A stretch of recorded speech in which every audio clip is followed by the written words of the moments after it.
In a few hours, President Trump will visit the annual Conservative Political Action Conference. He follows a long list of top Republicans who spoke yesterday. The president got a big buildup from his chief strategist. Steve Bannon appeared at CPAC with White House Chief of Staff Reince Priebus. Bannon rarely speaks in public, but he used a question-and-answer session to bash reporters and push the president's agenda. Chip Reid is at the conference in Oxon Hill, Maryland. That's just south of Washington. Chip, top of the morning to you.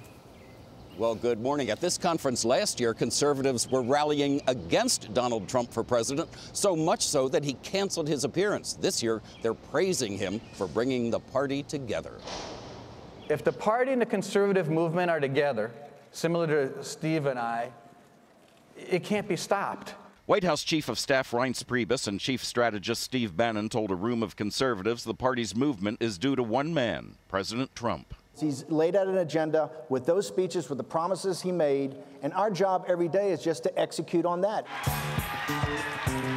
The two referenced a speech by then businessman Trump to CPAC 6 years ago as a springboard for his presidential vision. Our country will be great again. A leading voice behind Mr. Trump's nationalist agenda, Bannon gave a glimpse into his goals for the administration. The first is kind of national security and sovereignty. The second line of work is what I refer to as economic nationalism. The third, broadly, line of work is what is deconstruction of the administrative state. Bannon saved his sharpest words for the media, or as he called it, the opposition party, that he says will stop at nothing to take down the president. It's not only not going to get better, it's going to get worse every day. They're corporatist, globalist media that are adamantly opposed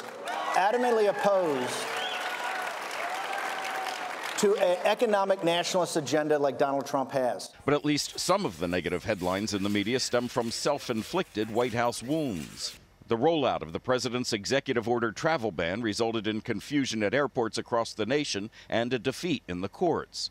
Then there was the firing of his national security advisor, Michael Flynn, who lied about the content of his conversations with the Russian ambassador. And Mr. Trump's pick for labor secretary withdrew over allegations of domestic abuse and claims he hired an undocumented worker as his housekeeper. Bannon, who was previously CEO of conservative outlet Breitbart News, claimed the media's interests are at odds with the American people. He's going to continue to press his agenda. And as economic conditions get better, as more jobs get better, they're going to continue to fight. If you think they're going to give you your country back without a fight, you are sadly mistaken. Vice President Pence also spoke here at the CPAC conference yesterday for the 9th time. He praised his good friend and boss, President Trump, and he also took some hits at Obamacare and the media. Anthony? Chip, thanks.